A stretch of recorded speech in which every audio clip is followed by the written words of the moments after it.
आप भी एक लिटरेचर स्टूडेंट हैं? क्या आपके पास भी अ ग्लोरी ऑफ लिटरेरी टर्म्स है? क्या आपको भी सारे प्रोफेसर्स ने यही एक बुक रेफर की है लिटरेरी टर्म्स को कवर करने के लिए? फ्रेंड्स, मैं आपको बता दूं कि जितने भी एग्ज़ाम्स होते हैं इंग्लिश लिटरेचर में, जो भी आप एग्ज़ाम देंगे, चाहे आप पीजीटी करें, चाहे आप टीजीटी करें, चाहे आप आगे नेट परस्यू करें या आप एमए करें, अगर आप अभी बीए में हैं तो आगे चल के एमए करें या बीए ही कर रहे हैं, तो मैं आपको बता दूं ये बुक आपके लिए बहुत ज़्यादा इम्पॉर्टेंट हो जाती है। अच्छा, इस बुक की इम्पोर्टेंस तो हम सभी को पता है, लेकिन होता क्या है प्रैक्टिकली कि बहुत सारे ऐसे बच्चे हैं जिन्हें इंग्लिश को अभी अभी जस्ट उन्होंने बीए में जस्ट वो अभी बीए में गए हैं और उन्हें ये सारे टर्म्स समझने में बहुत दिक्कत आती है। वो टीचर्स के कहने पे, प्रोफेसर्स के कहने पे वो इस बुक को ले तो लेते हैं लेकिन पढ़ नहीं पाते हैं। मैं सारे लोगों को नहीं बोल रही हूँ, लेकिन बेसिकली ऐसा होता है कि जो बच्चे न्यूली एडमिशन होते हैं वो नहीं समझ पाते हैं इस बुक को। अगर आपके साथ ये प्रॉब्लम है तो ये वीडियो सिर्फ और सिर्फ आपके लिए है, ठीक है? क्योंकि इस बुक में इस वीडियो में मैं इस बुक का पूरा अच्छे तरीके से समराइज करने की कोशिश करूंगी, रिलेट करने की कोशिश करूंगी और लाइन बाय लाइन में हिंदी ट्रांसलेशन करने की कोशिश करूंगी, जिससे कि आपकी एक बेसिक अंडरस्टैंडिंग डेवलप हो सके और आपका इंटरेस्ट लिटरेचर की तरफ बढ़ सके। जितना ज़्यादा आप बुक को पढ़ेंगे उतना ही ज़्यादा आपका लिटरेचर में इंटरेस्ट क्रिएट होगा। सो सबसे पहले हम अब शुरू करते हैं।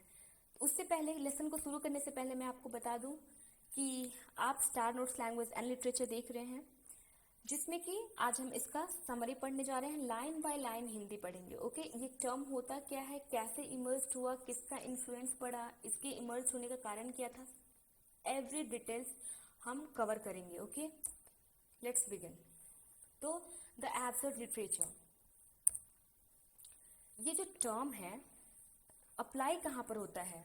ये टर्म अप्लाई होता है ड्रामा के वर्क में, प्रोज फिक्शंस में ये टर्म अप्लाई होता है, जिसका एक कॉमन मतलब which have in common the view, जिसका एक कॉमन व्यू यही है कि human condition is essentially absurd, कि ह्यूमन कंडीशन जो है वो इसेंशियली एब्सर्ड है and that this condition can be adequate represented, और इस कंडीशन को पूरे तरीके से रिप्रेजेंट, पर्याप्त तरीके से रिप्रेजेंट किया जा सकता है सिर्फ और सिर्फ लिटरेचर के वर्क्स में, जिसको वो लिटरेचर जो अपने आप में एब्सर्ड है। इस लिटरेचर यानी कि एब्सर्ड लिटरेचर का बेस, यानी कि एब्सर्ड लिटरेचर लिखा जाएगा, इसका मूड कब से तैयार होना शुरू हो गया था? इसका जो मूड है और इसकी ड्रामेटर्जी तब से तैयार होनी शुरू हो गई थी जब एल्फ्रेड जेफरी, जो कि एक फ्रेंच राइटर है, उन्होंने एक फ्रेंच प्ले रिलीज की, उबू रॉय, उबू द किंग। उसके बाद में ही एब्सर्डिटी जो है, एब्सर्ड लिटरेचर, ये इसकी प्रत्याशा, मतलब एब्सर्ड लिटरेचर लिखा जाएगा उसका प्रत्याशा दिखने लगा, ठीक है? इसकी उम्मीद दिखने लगी। एंटिसिपेशन का मतलब होता है इसकी प्रत्याशा दिखने लगी, ठीक है? उसके बाद ये लिटरेचर, अभी तक तो हम लोग को सिर्फ उम्मीद लग रहा था कि ऐसा कुछ होगा। जब हमने लिटरेचर को देखा, एब्सर्ड लिटरेचर को, तो हम ये समझते हैं कि इसकी जड़ें कैसे फैली। तो द लिटरेचर, इसकी जो जड़ें हैं ये कैसे शुरू होती हैं? तीन रीजन है, ठीक है? एक्सप्रेशनिज्म एक राइटिंग स्टाइल हुई, सरियलिज्म ये भी एक राइटिंग टेक्निक हुई, तो movement of expressionism and surrealism चला, ठीक है? फ्रेंड्स, मैं आपको बता दूं, सरियलिज्म और एक्सप्रेशनिज्म अपने आप में एक बहुत ही बिग मूवमेंट है। तो सरियलिज्म को अगर आप समझ जाएंगे तो एक्सप्रेशनिज्म भी लगभग लगभग वही है। तो मैंने एक वीडियो बना रखी है प्रॉपर सरियलिज्म पे। मैं रिक्वेस्ट करूंगी आपसे कि सबसे पहले आप इस वीडियो को कंप्लीट करें, उसके बाद मेरा वीडियो है सरियलिज्म का, आप उसको जरूर देखें, तब जा करके आप एब्सर्ड लिटरेचर को पूरे तरीके से समझ पाएंगे। उसका बेस किस तरीके से बना ये आपको सरियलिज्म से समझने को मिलेगा।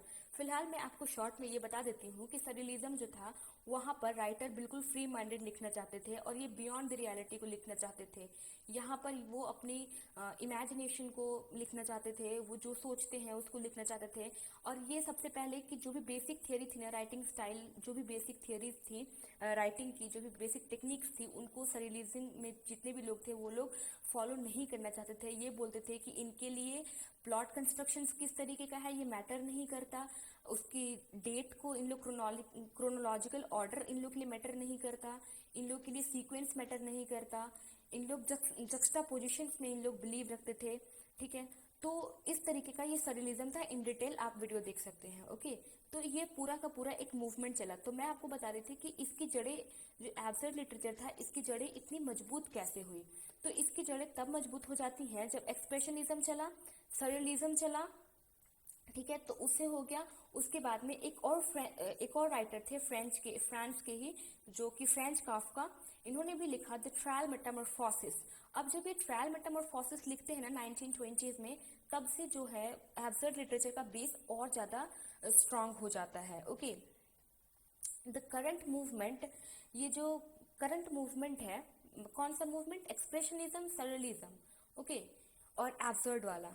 ये जो करंट मूवमेंट चल रहा है, ये फ्रांस में ना कब इमर्ज होता है? फ्रांस में ये वर्ल्ड वॉर 2 के बाद इमर्ज होता है। इस जो ये सरियलिज्म था, एक्सप्रेशनिज्म था, या फिर हम बोल सकते हैं कि एब्सर्ड लिटरेचर था ना, ये लोग क्या थे? ये बिल्कुल विद्रोही थे, रिबेलियन थे, बिल्कुल अगेंस्ट थे। किस चीज के? बेसिक बिलीफ, जो राइटिंग टेक्निक का जो पहले के राइटर्स जिन भी चीजों में बिलीव करते थे, उन सारे बिलीव को इन लोग नहीं मानते थे। जो एब्सर्ड लिटरेचर जो लोग लिखते थे, वो लोग बेसिक बिलीव्स को नहीं मानते थे। And values in tradition, culture and literature, ये जो भी पहले के ट्रेडिशनल कल्चर थे, ट्रेडिशनल लिटरेचर थे, उनके जो वैल्यूज थे, उन लोग को जितने भी एब्सर्ड लिटरेचर हुए या सरियलिस्ट लिटरेचर हुए, इन लोग बिल्कुल भी नहीं मानते थे। और जब इन लोग नहीं मानने लगे, वहीं से एब्सर्ड लिटरेचर का जो बेस है, जो रूट है, वो और ज्यादा स्ट्रांग हो जाता है। This tradition had included the assumption that human beings are fairly rational creature. ये जो ट्रेडिशन था एब्सर्ड लिटरेचर, ये ऐसा मान लेता है, अज्यूम कर लेता है, ऐसी मान्यता बना लेता है, ऐसी धारणा बना लेता है कि ह्यूमन बीइंग जो है ना, वो एक तर्क संगत प्राणी है।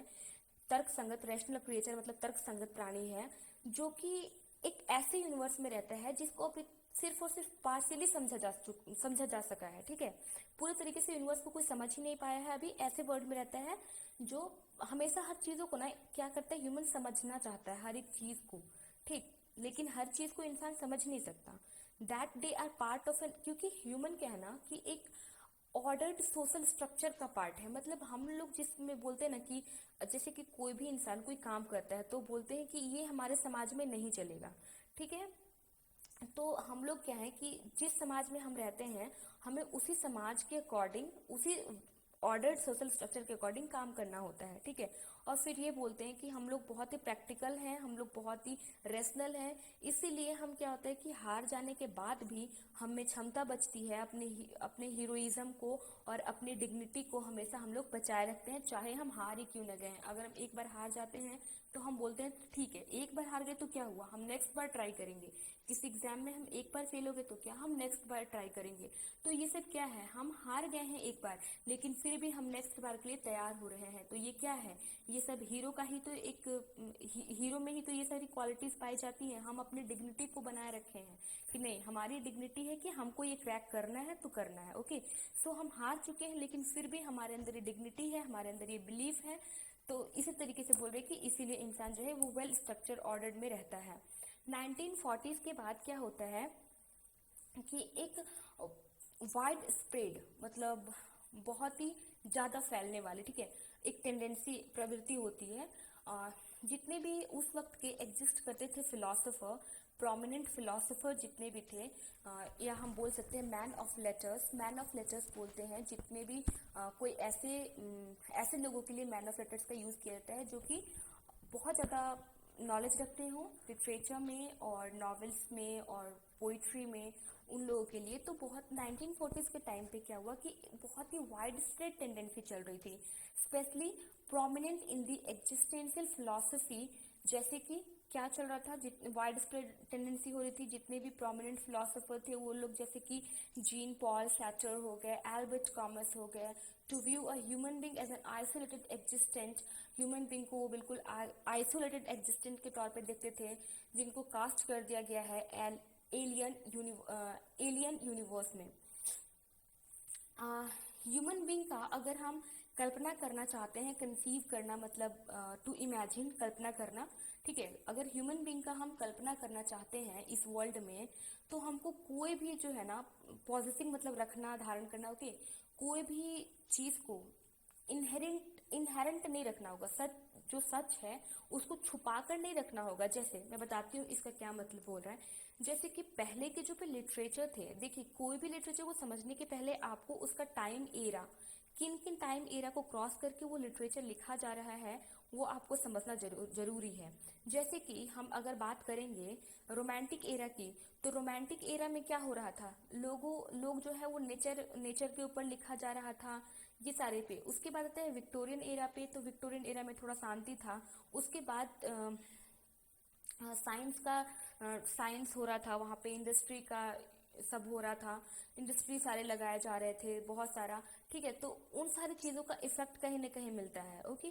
तो वहाँ पर जब हम लोग रोमांटिक एरिया की बात करेंगे, तो वहाँ पर जैसे नेचर को लिखना है, ट्रूथ को लिखना है, जितना अच्छा अच्छा बात है ना सबको लिखना है, ठीक है। लेकिन अब क्या है कि अब लोग ना वर्ल्ड वॉर फेस कर चुके हैं, सब कुछ, ओके। अब इन लोगों को harsh reality of the life in लोग को पता है, तो अब इन लोग चाह करके भी पहले वाले चीजों पे फिल्टर लगा कर नहीं लिख सकते हैं। अगर हम ए फिल्टर लगा करके प्लॉट कंस्ट्रक्शन को फॉलो करते हुए अगर अपने माइंड को फ्री नहीं करके अपने अनकॉन्शियस माइंड को नहीं समझेंगे, तो फिर तो लिटरेचर का एक ही फॉर्म निकलता चला जाएगा, यानी जितने भी नए राइटर आएंगे सब उसी फॉर्म को कॉपी करेंगे। इसीलिए जितने भी जो एब्सर्ड लिटरेचर वाले थे या सरियलिस्ट लिटरेचर राइटर जो थे, वो इस बात को बोलते थे कि ह्यूमन के एग्जिस्टेंस के लिए, अगर आप ह्यूमन का चाहते हो कि उसका वो रहे, उनकी कल्पना करना चाहते हो, तो कोई भी छुपी हुई ट्रूथ नहीं होना चाहिए। इंसान जैसा है उसको वैसा प्रेजेंट किया जाए, वैल्यू और मीनिंग, ठीक है। कोई भी इनहेरेंट ट्रूथ नहीं होना चाहिए, कुछ छुपा नहीं होना चाहिए, वैल्यू भी छुपी नहीं हो, कोई भी मतलब छुपा नहीं रहना चाहिए। And to represent human life, जो ह्यूमन लाइफ को रिप्रेजेंट कर रहा हो इन इट्स। और क्या करता है ना कि ह्यूमन पूरे तरीके से फ्रूटलेस सर्च करने में लगा हुआ है, कुछ ऐसी चीज ढूंढ रहा है जो जिसका कोई मतलब ही नहीं है, पूरे तरीके से फ्रूटलेस है, ठीक है। Search for purpose and significance, कुछ ऐसा ढूंढ रहा है जिसका कोई पर्पस हो, कोई सिग्निफिकेंस हो। एज इट मूव्स, जैसे जैसे वो आगे बढ़ते जाता है, वो किस तरफ बढ़ रहा होता है, नथिंगनेस की तरफ बढ़ रहा होता है। मान लीजिए बचपन से हम पढ़ते हैं ताकि हमें जॉब मिल जाए, हम अपना जिंदगी अच्छे तरीके से जी पाए, बहुत ज्यादा हम नेम फेम पा लिए, सब कुछ पा लिए, लेकिन हम अभी एक बार तो हम ये देख रहे हैं कि नहीं, हम जो है वो इम्प्रूवमेंट कर रहे हैं, हम अपने लाइफ के पर्पस के लिए जी रहे हैं। लेकिन धीरे धीरे एक एज पर हमने सब कुछ गेन कर लिया, फिर हम जब बुढ़ापे की तरफ आएंगे तो हम देखेंगे कि हमारी जिंदगी में कुछ भी नहीं है, यानी कि हम फ्रूटलेस चीजों के पीछे पागल थे, हम फ्रूटलेस चीजों को ढूंढ रहे थे। As it moves from the nothingness, और लास्ट में हम पहुंचते भी कहाँ पर है, नथिंगनेस, और जो कि लास्ट में खत्म ही हो जाना है। As an existence which is both, एक ऐसा एग्जिस्टेंस, मानव का एक ऐसा एग्जिस्टेंस है जो कि अपने आप में एंग्विस्ड है और एब्सर्ड है, ठीक है। जैसा कि कॉमर्स जो है, मैंने कॉमर्स के बारे में द मिथ ऑफ सिसिफस जो है वो बहुत डिटेल में कवर कर रखी है। तो आप अगर एब्सर्ड को समझना चाहते हो तो आपको मिथ ऑफ सिसिफस को समझना पड़ेगा, और मिथ ऑफ सिसिफस को समझने के बाद आपको सरिलिस्ट को भी समझना पड़ेगा। तो आप इसके लिए मेरी प्रीवियस वीडियो को देख सकते हैं, और ऐसा नहीं है कि आप मेरी वीडियो को देखें आप इसलिए मैं ऐसा बोल रही हूँ, ये बहुत ज़्यादा इंपॉर्टेंट है इसलिए मैं बोल रही हूँ, ठीक है। जैसा कि कॉमर्स कहते हैं द मिथ ऑफ सिसिफस, जो कि 1942 में लिखा था इन्होंने। ये कैमस कौन है, एल्बर्ट कैमस, एक बहुत ही फेमस फ्रेंच राइटर है जिन्होंने अपनी जिंदगी में सब कुछ देखा है, गरीबी से लेकर के वर्ल्ड वॉर तक, गरीबी, रईसी, वर्ल्ड वॉर सब इन्होंने देखा है। उसके बाद ये एब्सर्ड राइटर बने हैं, तो कुछ तो बात होगी ना इनमें, इसीलिए आप मिथ ऑफ सिसिफस को जरूर समझें, ठीक है। इन शॉर्ट मैं आपको स्टोरी बता देती हूँ मिथ ऑफ सिसिफस की। ग्रीक मिथोलॉजी के अनुसार एक सिसिफस नाम का इंसान रहता है जिसको गॉड ने पनिशमेंट दी होती है कि ठीक है आप जो है वो माउंटेन है, इस तरीके से माउंटेन पे आपको ये जो रॉक है उसको माउंटेन के टॉप ऑफ द माउंटेन आपको पहुंचाना है। अब ये जो सिसफस है वो क्या करता है, उसको पूरा पुश करके उसको टॉप ऑफ द माउंटेन पे पहुंचाने की कोशिश करता है। टॉप ऑफ द माउंटेन पे पहुंचने के बाद फिर से पत्थर नीचे आ जाता है, तो फिर से वो उसको ऊपर चढ़ाना है। तो उसको लास्ट में ये इल्यूजन है, उसको समझ में आ चुका है कि अब उसकी जिंदगी में कुछ भी नहीं है, और ये उसको ऐसा पनिशमेंट मिल चुका है और जिससे वो नहीं निकल सकता है। उसी तरीके से यूनिवर्स में भी सब इल्यूजन है। मैन बिल्कुल स्ट्रेंज फील करता है। जिस दिन उसको ये चीज पता चल जाएगा ना, उस दिन वो जी नहीं पाएगा। ओके, वो सिस्फस ये बोलता है कि उसको ऐसा पनिशमेंट मिला है जो इरेमिडिएबल है, जिसको सुधारा ही नहीं जा सकता है। जब इंसान को ये पता चलेगा कि उसका कोई मतलब नहीं है जीने का, कुछ भी नहीं है, तो ऐसा लगेगा ना कि जैसे डाइवोर्स हो रहा है मैन का उसकी लाइफ के साथ में, एक्टर एंड ही सेटिंग का, truly constitute the feeling of absurdity. ये सारा कुछ क्या है, ये कॉन्स्टिट्यूट करते हैं, निर्माण करते हैं फीलिंग ऑफ एब्सर्डिटी को। और एज एगन यूनेस्को, ओके, थोड़ा सा प्रोनाउंसिएशन दिक्कत हो तो फ्रेंच नेम है, सो कोई माइंड मत कीजिएगा। ओके, और एज एजन एनेस्को, जो कि फ्रेंच ऑथर हैं, जिन्होंने द बेल्स पोर्नो लिखा था 1949 में, द लेसन 1951 में, एंड इनका और भी अदर प्लेज है in the theatre of absurd इन्होंने लिखा था। एज पुट इट, ये पुट इट क्या करते हैं, cut off from his religious, ये कट ऑफ हो जाते हैं अपने रिलीजन से, मेटाफिजिकल से मतलब कि आध्यात्म से, एंड ट्रांसकेंडेंटल रूट से। ठीक है, ये बिल्कुल ही अलग हो जाते हैं। एक ऐसा बिलीफ, ट्रांसकेंडल रूट जो होता है, एक ऐसा बिलीफ जिसको जल्दी से समझा नहीं जा सकता है, बहुत दिन से मानते आ रहे हैं और उसको जल्दी से समझ नहीं पा रहे हो, जो बचपन से फॉलो करते आ रहे हैं, उन सारी चीज़ों को उन्होंने छोड़ दिया, कट ऑफ हो गया वहाँ से।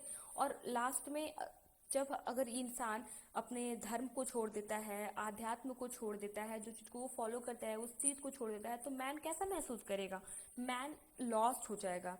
ऑल हिज एक्शन, जितने भी मैन जो है वो एक्शन करता है, वो सब कैसा हो जाएगा, सेंसलेस हो जाएगा, एब्सर्ड हो जाएगा, यूजलेस हो जाएगा।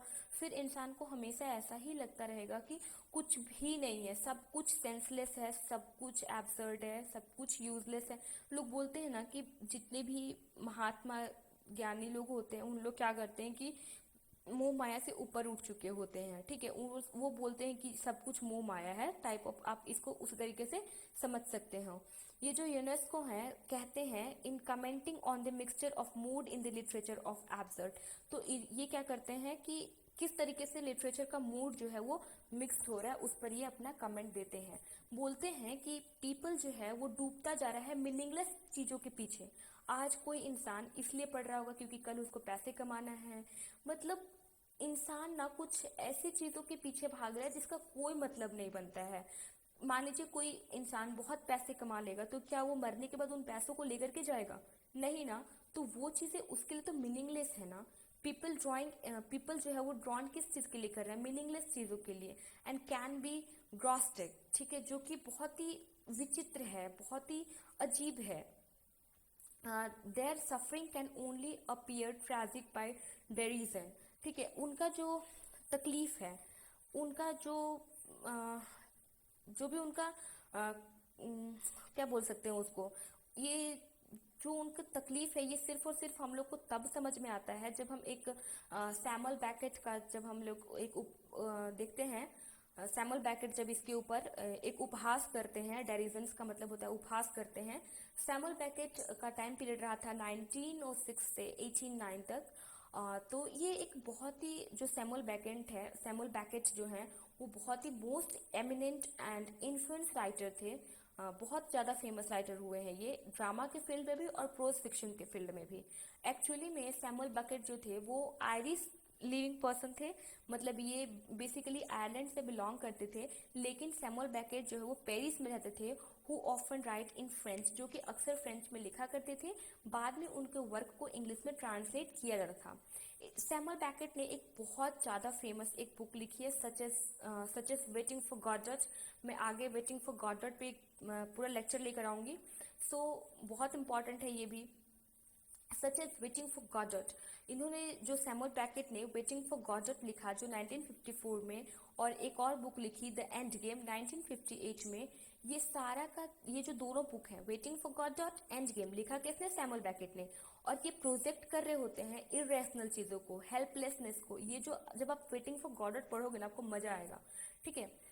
तो ये किस चीज़ को रिप्रेजेंट कर रहे होते हैं? तो ये प्रोजेक्ट कर रहे होते हैं इरेशनल एंड हेल्पलेसनेस को, एंड एब्सर्डिटी ऑफ लाइफ। और लाइफ में जो खालीपन है, सूनापन है, लाइफ में जो कुछ भी नहीं है, बकवास है, absurdity of life in dramatic form, बिल्कुल ड्रामा के फॉर्म में।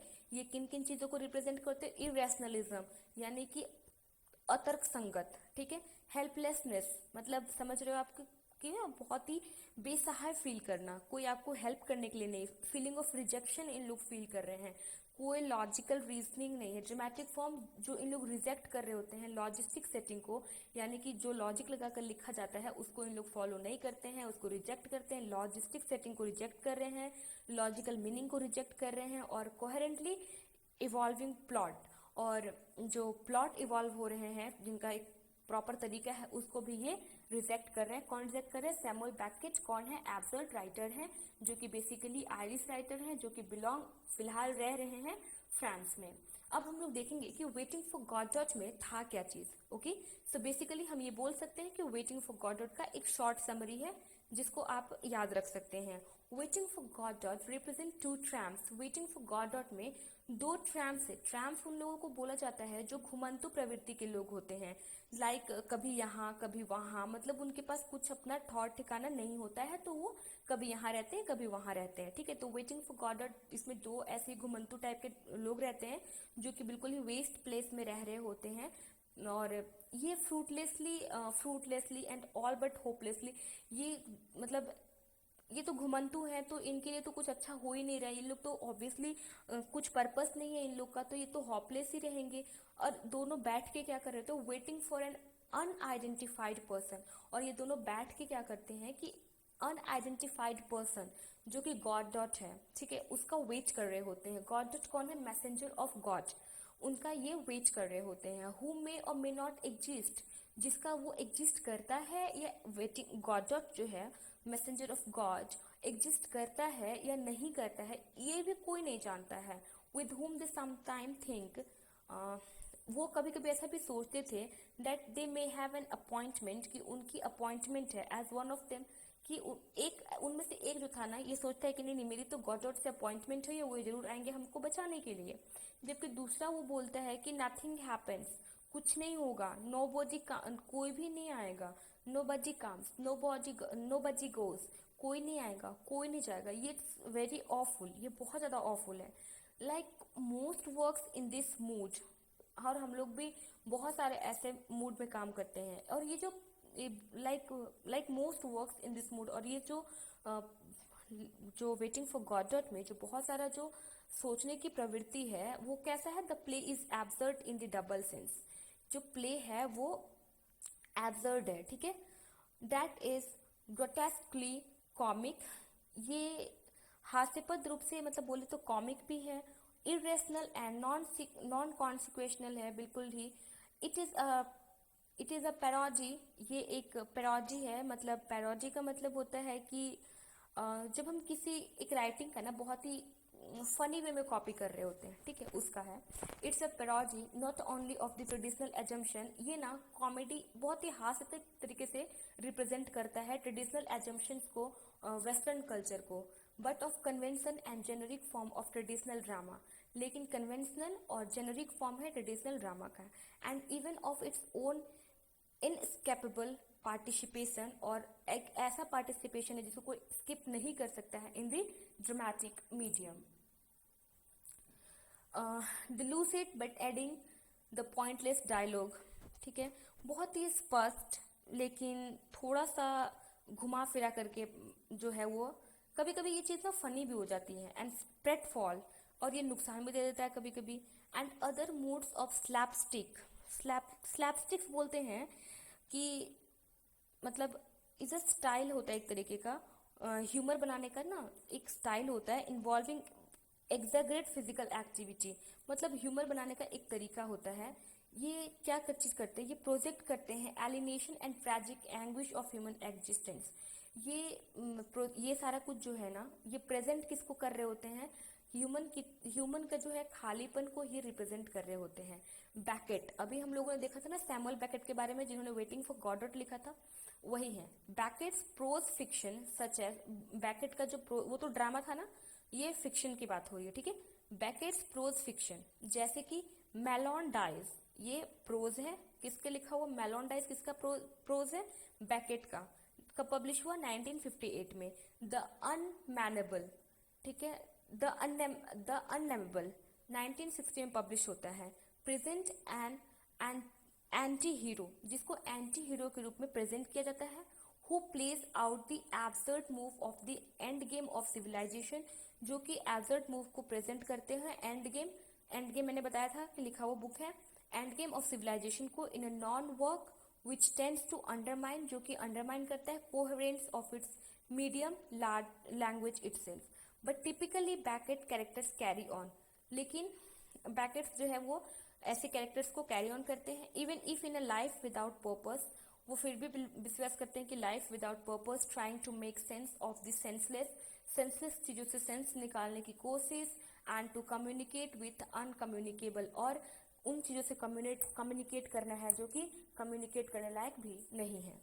अब हम लोग सैमुअल बैकेट के बारे में बात कर लिए, वेटिंग फॉर गॉडोट के बारे में बात हो गया। Next, another French playwright of the absurd was gene Janet, और जीन जेनेट जो who combined absurdism and डायबोलिज्म, okay. सम ये क्या करते हैं कि जीन जेनेट जो है वो दोनों को कंबाइंड करके लिखते हैं, ठीक है, एब्सर्डिज्म और डायबोलिज्म को। Some of early dramatic works of Englishman, कुछ जो ड्रामेटिक वर्क्स हैं इंग्लिशमैन, जैसे कि हैरोल्ड पिंटर, ये एक बहुत ही फेमस राइटर है, and American Edward Albee are in similar mood, और ये जो हैरोल्ड पिंटर है और अमेरिकन एडवर्ड जो है वो सेम इसी के मूड में है। अब फ्रेंड्स, इसके आगे ये था आपका पूरा का पूरा बुक का लाइन बाय लाइन रीडिंग। लेकिन मैं आपको बता दूं कि अगर आप एग्जाम में पास होना चाहते हो तो इसको एक बार पढ़ना है। इसके बाद मैं एब्सर्ड लिटरेचर का प्रॉपर एक नोट्स, यानी कि क्या आपको एग्जाम में एग्जैक्टली लिख कर आना है जिससे आपको मार्क्स मिलेगा, वो मैं नेक्स्ट पार्ट में लेकर आऊंगी। तो आपको ये वीडियो कैसा लगा आप ज़रूर कमेंट करके मुझे बताएं। और फ्रेंड्स, आपका कमेंट मेरे लिए बहुत ज़्यादा इम्पॉर्टेंट हो जाता है, साथ साथ उनके लिए भी इम्पॉर्टेंट हो जाता है जो आपके जैसे लोग मुझे देख रहे हैं। मतलब जिनको भी बुक पढ़ने में दिक्कत आती है तो वो बुक कभी ख़त्म ही नहीं कर पाएंगे अगर उन्हें नहीं पढ़ना आएगा। तो अगर आप मुझे ये बता पाएँ कि किस तरीके से मैं और इम्प्रूवमेंट कर सकती हूँ तो ये मेरे लिए भी बहुत अच्छा होगा, और नेक्स्ट जो लोग देखेंगे उनके लिए भी अच्छा होगा। सो अपना कमेंट जरूर करें, और अगर अच्छा लगा तो लाइक करें और चैनल को सब्सक्राइब कर लें, जिससे आपको सारी वीडियोस के नोटिफिकेशन मिलते रहे। और बेल आइकन को प्रेस करना बिल्कुल भी ना भूलें, क्योंकि बेल आइकन अगर आप नहीं प्रेस करोगे तो आपको नोटिफिकेशंस नहीं आएंगी, ओके। सो ठीक है, और ऑल द वेरी बेस्ट, और आप अच्छे से पढ़ते रहिए। चलिए, और आगे एक स्लाइड है जिसमें कि आपको सिर्फ और सिर्फ इम्पॉर्टेंट राइटर्स हैं, इसमें जितना भी है अब सिर्फ राइटर्स के बारे में डील किया गया है, तो आप बस ये देख लीजिएगा अपने हिसाब से। वैसे इतना ज़्यादा इम्पोर्टेंट नहीं है, सारे इम्पोर्टेंट राइटर को मैंने कवर कर दिया है। सो चलिए, this is the end of the video right now.